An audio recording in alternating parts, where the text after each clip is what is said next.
Project Diyos Tapat para sa lingkod sa Diyos ay tapat ng JCGS Men's Ministry. Isa na naman ang nabiyaya ng cellphone. Tunghayan ito sa aking report. Ate, ang Men's Ministry po ay project.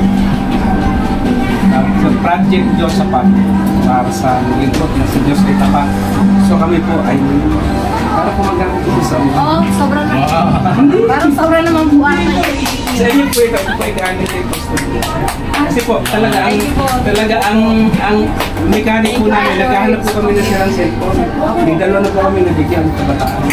So, na-bless po si pastor sa ginagawa po ng JCGS Men's Ministry. Pumili po siya ng kanya.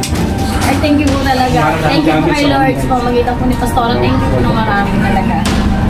Pastor, tayo po dito picture po. Thank you po. Thank you po, thank you.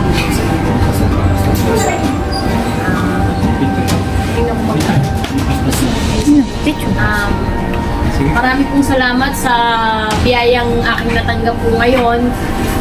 Hindi ko po in-expect ito kasi po bali, nabanggit ko lang po ito nung nagkakwentuhan po kasi sabi ko nga po medyo nahihirapan kami sa komunikasyon dahil nga po isa lang yung gamit namin cellphone tapos parang nung nagkakaroon na po ng minsan hindi pa po kami makakonect, nahihirapan. Pero nagpapasalamat po ako, hindi ko po talaga in-expect itong gift na ito, no? Maraming po salamat sa nagbigay po ng cellphone na ito. Thank you po kay Lord dahil nagkaroon po ako nito talaga. Sobra po, thank you po. Thank you po. Thank you po kay Pastora sa pamagitan po niya. Nagkaroon po din ako nito. Kay Pastor Joseph po, thank you po ng marami. Ayun lang po, thank you po. Hindi ko po alam kung anong sabihin ko.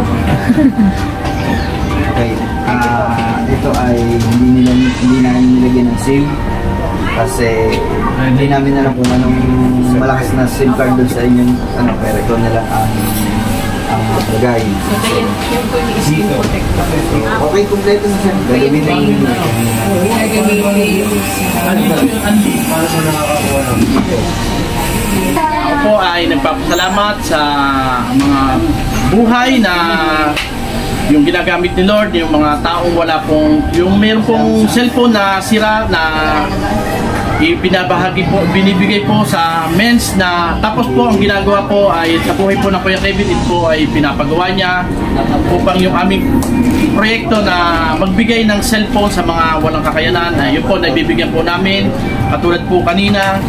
Yun po ay pangatlo na po sa binigyan po namin ng cellphone na yun po ay galing po kay Pastor Joseph. Salamat po kay Pastor Joseph sa nagkaloob po ng kanyang cellphone at salamat po sa lahat po ng ginagamit ni Lord na bibigay po ng cellphone. Kung sino po meron pa pong sirang cellphone na magkakaloob, ibigay lang po sa kay Kuya Kevin at siya na po ang bahala at siya na po maghahanap ng taong magkakalooban niya po nito.